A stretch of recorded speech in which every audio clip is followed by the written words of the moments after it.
You know that phone in your pocket? Or the coffee you're drinking? Have you ever really stopped to think about how all the pieces from all over the world came together to get to you? Today, we're diving into that massive, incredibly complex, and, as we've all been finding out lately, surprisingly fragile system that makes our world run. And we're going to figure out why it feels like it's starting to break down.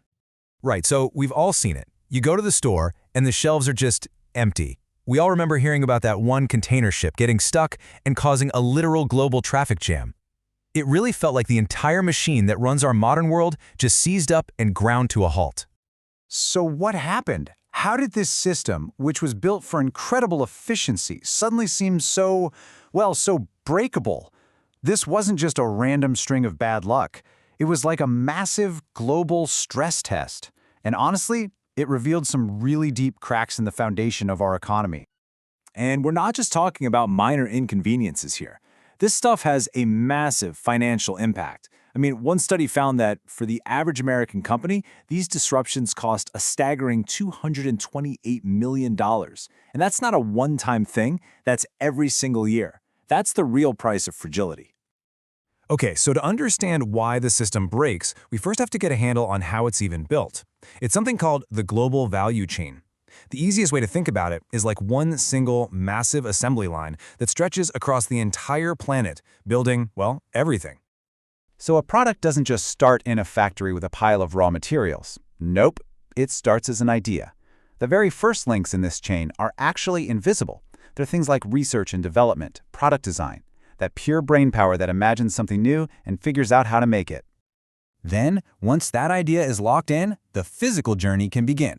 This is the part we're all more familiar with. You know, raw materials are dug up on one continent, shipped to another to be turned into components, assembled into a final product somewhere else entirely, and then distributed all over the world. So when you put it all together, the world of ideas and the world of physical things, plus all the markets, the shipping, the logistics, that entire web is the global value chain.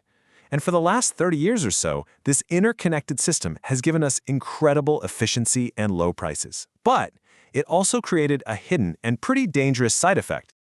Because what happens when just one single link in that massive, globe-spanning chain snaps, while the whole system is at risk of grinding to a halt?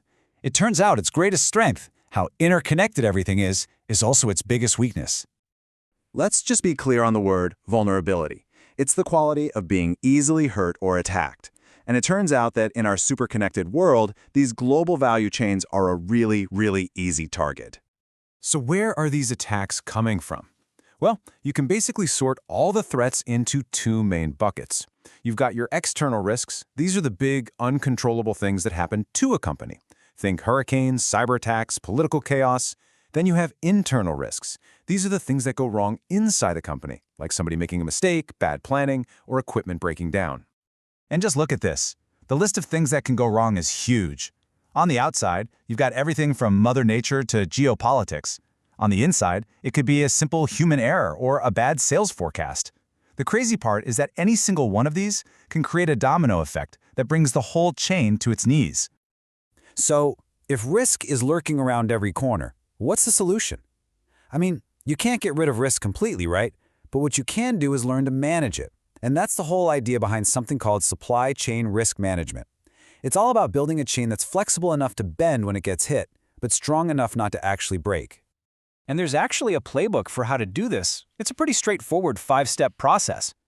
First, you have to identify every possible thing that could go wrong. Then, you figure out how likely each one is to happen and how bad the damage would be. Next, you make a plan B, and probably a plan C. After that, and this is key, you communicate that plan to everybody involved. And finally, you just monitor everything, all the time. And here's the most important part. This is not a one-and-done kind of fix. It's a constant cycle. You have to be perpetually on the lookout, always identifying, assessing, and responding, because the risks themselves are always changing. Real resilience isn't a destination you arrive at. It's a constant process of adaptation. All of this brings us to a huge, fundamental trade-off that is now shaping the future of global trade. For decades, the #1 goal was efficiency. Squeeze out every penny, make everything as lean as possible. But now, the goal is shifting. The new goal is resilience. So the old way of thinking was called just-in-time. It was all about maximum efficiency, minimum cost. Parts arrive at the factory just in time to be used. But the new reality is forcing a big shift to a just-in-case model. And this is all about building in buffers, having backup suppliers, and creating flexibility, just in case something goes wrong. Yeah, it might cost a bit more, but it's a move from pure efficiency to planned survival. And that leaves us with one final, pretty deep question to think about. We know the cost of things going wrong is astronomical, but building this more resilient, just-in-case world, well, that's not free either. So in this increasingly unpredictable world we live in, what is the true price we have to pay for certainty? And maybe more importantly, how much are we willing to pay?